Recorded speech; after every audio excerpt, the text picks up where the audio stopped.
নদী কি সোজা না আঁকাবাঁকা? খালগুলো সোজা না আঁকাবাঁকা? কেন চিন্তা করেছেন কখনো? করেননি।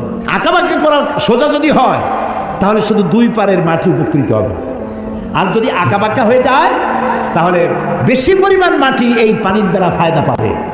এই জন্য আল্লাহ তাআলা আঁকাবাঁকা করে দিয়েছেন। সুবহানাল্লাহ, সুবহানাল্লাহ, সুবহানাল্লাহ।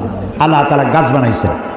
গাছের খাদ্য হলো আপনি যেটা ফেলে দেন, নাক দিয়া মুখ দিয়া যেটাকে উদ্গীরণ করেন, ফেলে দেন, নিঃশ্বাস যেটা বের করে দেন, ওটা হলো গাছের খাদ্য। আর প্রতি মুহূর্তে সূর্যের উত্তাপ আর গাছের সবুজ রং দুটিতে মিলে এক প্রকারের রন্ধন ক্রিয়া হয়, আর ওর মধ্য দিয়ে কার্বন ডাই অক্সাইডকে প্রতি মুহূর্তে আল্লাহ রাব্বুল আলামিন অক্সিজেন বানাইয়া গাছের ভিতর থেকে বের করে দেন। সুবহানাল্লাহি ওয়া বিহামদিহি। এই মানুষের সৃষ্টির জন্য আল্লাহ তাআলা বলেছেন খালাকালাকুম মা ফিল আরদি জামিআ।